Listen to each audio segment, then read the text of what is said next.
जून के महीने में आता है। जून, गर्मी का वो तपतपाता हुआ महीना जिसके लिए रसना का आविष्कार किया गया।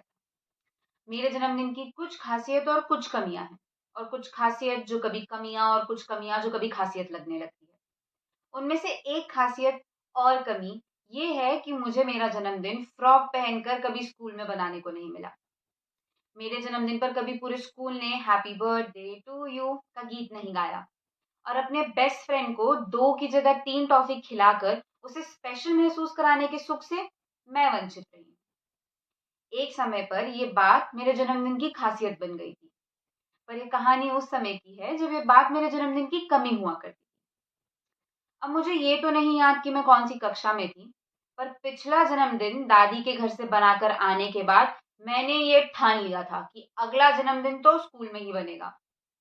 अब जून के महीने में तो स्कूल बंद रहता है, तो जन्मदिन बनाए कैसे? तो मेरा मन ये निर्णय ले लेता है कि जून में ना सही, हम तो मई में ही सबको टॉफी खिलाकर जन्मदिन बना लेंगे। उस उम्र पर मुझे ये लगता था कि मम्मी भगवान के पर्स में पैसे रखती ही इसीलिए है ताकि मैं उठाकर उनका इस्तेमाल कर सकूं, क्योंकि भगवान को पैसे की क्या जरूरत, उनके पास तो सब है। तो एक दिन पापा के कॉलेज वापस आने से पहले और मम्मी को रात का खाना बनाते समय मैं भगवान के पर्स से पैसे निकाल कर अपनी ईवीएस की किताब के बीच में रख लेती हूँ।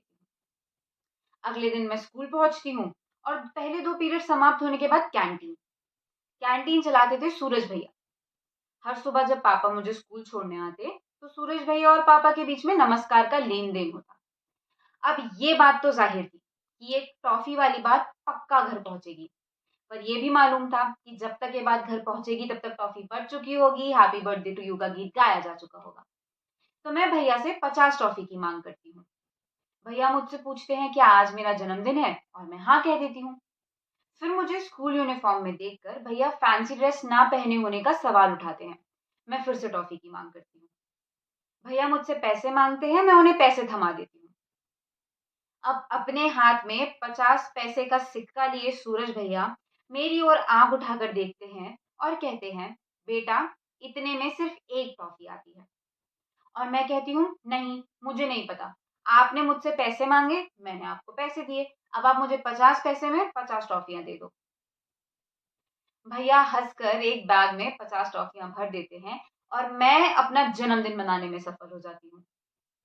उसके बाद कई दिन तक जब पापा मुझे स्कूल छोड़ते तो मैं गेट के अंदर खड़े होकर इंतजार करती कि कब सूरज भैया पापा को ये टॉफी वाली बात बताएंगे और कब मेरी डांट पड़ेगी। पापा को वो टॉफी वाली बात उस दिन पता चलती है जिस दिन मुझे 50 पैसे और 50 रुपए के बीच का फर्क समझ में आता है। पापा को वो बात बताने वाली मैं खुद होती हूँ, और आज भी 50 पैसे की वो 50 टॉफियां मुझ पर उधार हैं।